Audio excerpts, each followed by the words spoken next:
What's up, everybody? It's Soren Baker, Amir, Rahimi. and today on The Great Debaters, we got on something different. We're taking it a little bit newer, and one of the Game's albums that people don't really talk about, but that's amazing, 1992.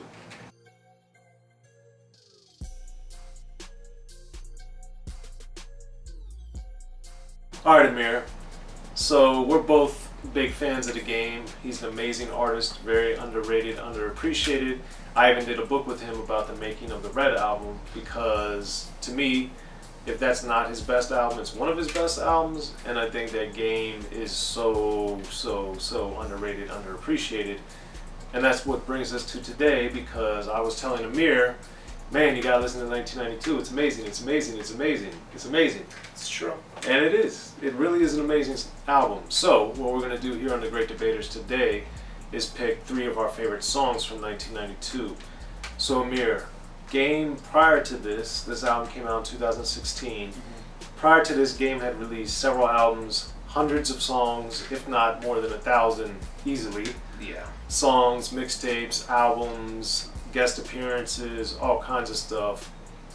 He's an amazing artist that just doesn't stop. And by the time we get to 2016, we were starting to get this nostalgia of the 90s. So what Game did was he made his album 1992, kind of harkening back to that era, playing off what was going on with the riots, what was going on in Los Angeles, and rap in general of that era and of the climate and the feel.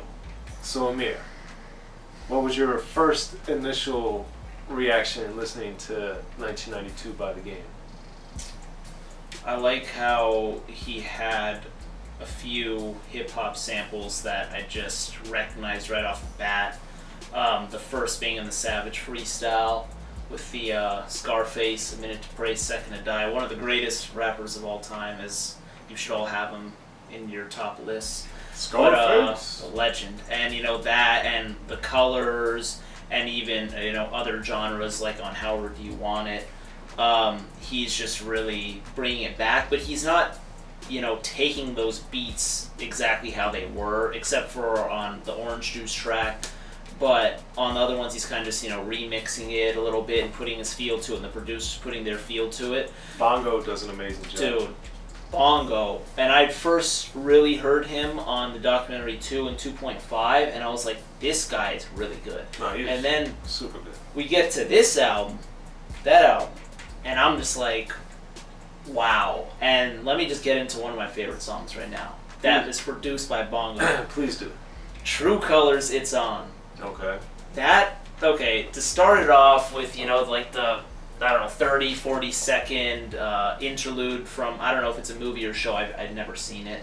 That, and then going right into Ice-T's lyrics, which was mandatory to do that. Yes. It was mandatory. And just the way how you hear Bongo's little drop, and then that bass kick in, and the Game just going in and just doing what he does and putting you really in the feel of, that Ice-T era, or even the early 90s era, because that song came out in the late 80s.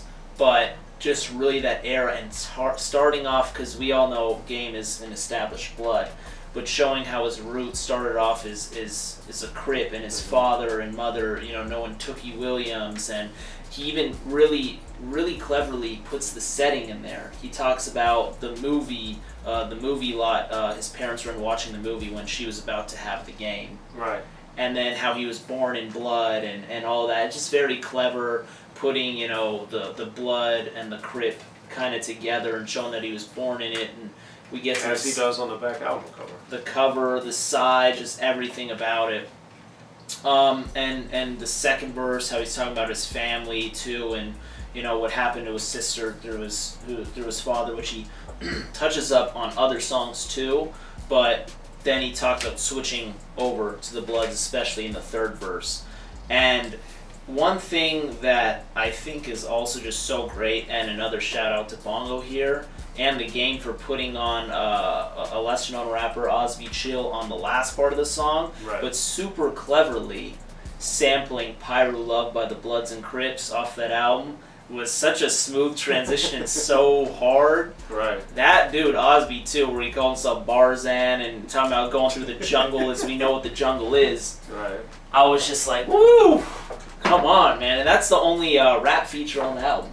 So, come on. There's so much to be said about this song. So Amir, you did an excellent job of breaking it down. That's one of my top 3 songs and probably my favorite. And I just remember, given that it's, after the freestyle, it's the first, I would consider the first song on the album. Kind of like you look at Illmatic with New York State of Mind, even though it's the second track, it's really the first song. Mm-hmm. I feel in a lot of ways the same way about this. And it just started the album out so powerfully, phenomenally. And then Ice-T, of course, is one of the best amazing rappers and just icons in all of rap history. And the way that he flipped just the Color song and using the sample, it's just, so much of it is just so powerful and amazing.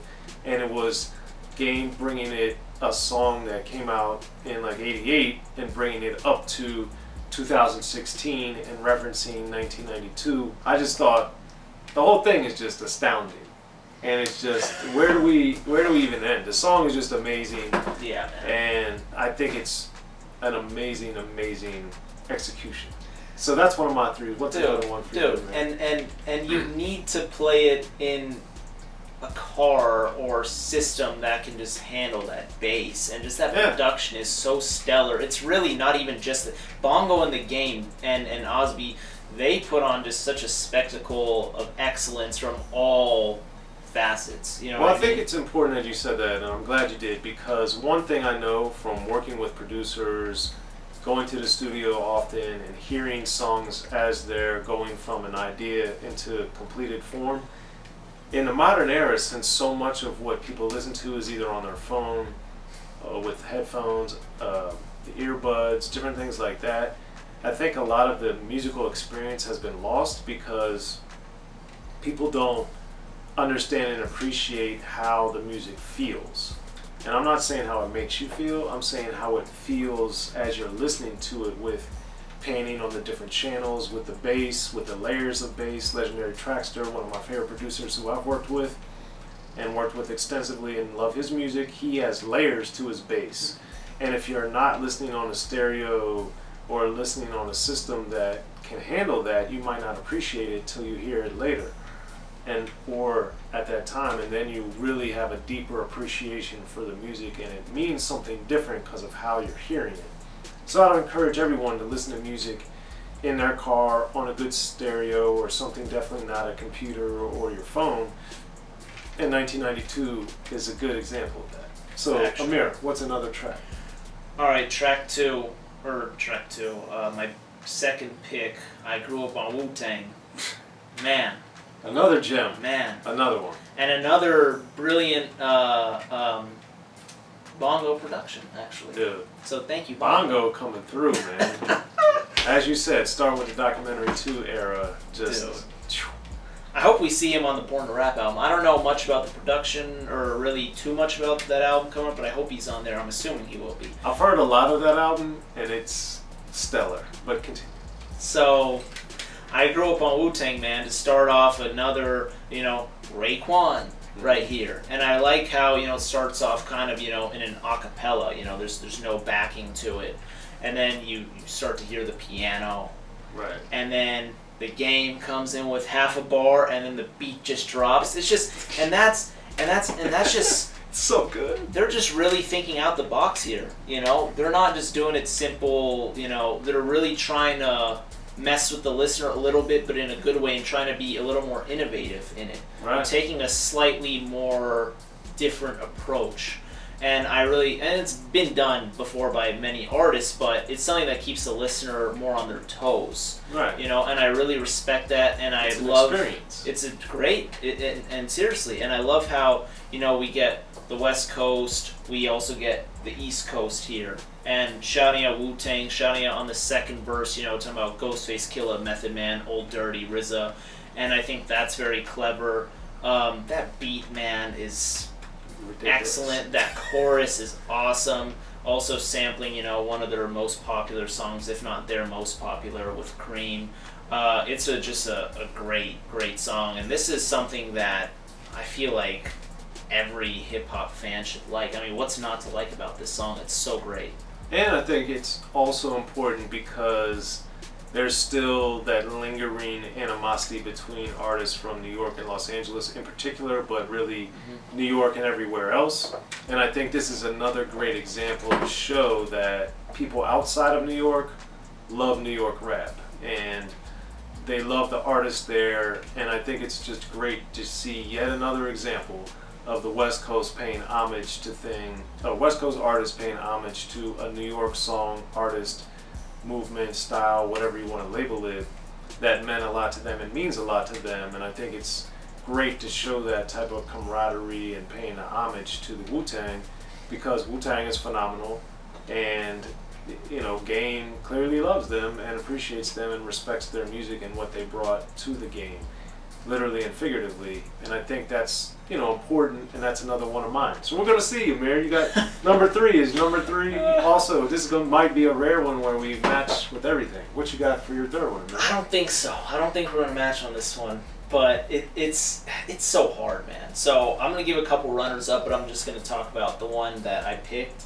and it's probably gonna change. I'll tell you that right now. Okay. But it was hard choosing between Compton with that crazy, it's funky enough homage, and I love how the girl says Compton in the court. Okay, I'm not going to talk about it. Compton was a runner-up. However Do You Want It is a runner-up. Yeah. Even I love that song Baby You with Jason Derulo. I love that song too, but the one that barely won is What's Your Life Like? And it's kind of... It fits in with the album, but not as much as the songs we previously talked about. Okay. But I just love that beat, and I think it's produced by Phonics. I just love that beat, and I love how the Game is just very confident on the mic.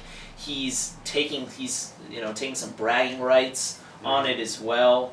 How many times did you rebuy documentary after it got stolen? That's at 5 times platinum. And I'm just like, woo! I love when rappers brag at times, and that's a time where I really like it. He talks about how he wants Cameron and Jim Jones to make up, but how can he say that if him and 50 at that time didn't make up yet? He talks about how he took shots at Jay. He's just saying what's on his mind on this one.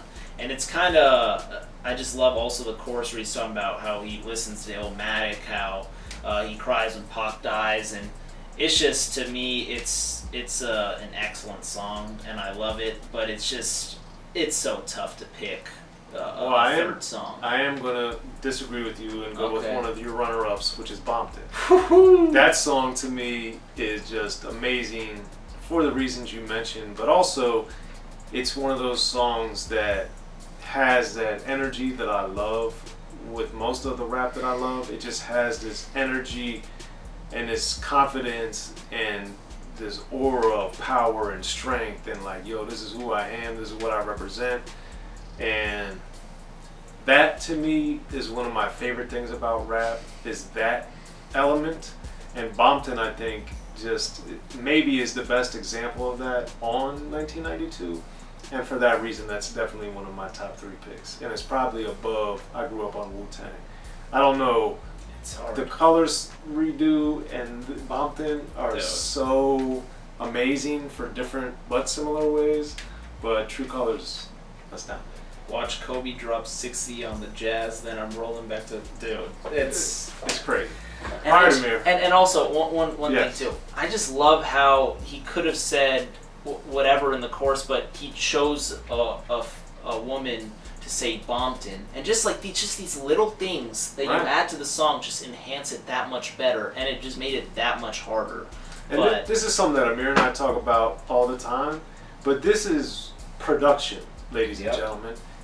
When you change things, or this is stuff that's all been done before, or most of it, all of it, what have you, in rap. So it's not like this is all revolutionary things that Game and his team are doing, but the fact that they're doing them and changing things and trying things that are not done as often, or at least just changing things up. So it's not just a beat, a chorus, a verse, chorus, verse, beat, that type of stuff. By making these changes, by doing things that are a little unexpected, by having these samples, by bringing in other sounds and voices, kind of like we heard in the music that we love that came out in the 80s and the 90s, that's why this album by The Game 1992 is so good in my opinion, and why we wanted to do an episode on it here on The Great Debaters, because man, The Game be putting it down. But those are our 3 picks for 1992. What are your 3 favorite songs on this album by The Game? Hit us up in the comments section. Be sure to like, subscribe, and share. I'm Soren Baker. Amir, Rahimi. Let us know. The Game 1992.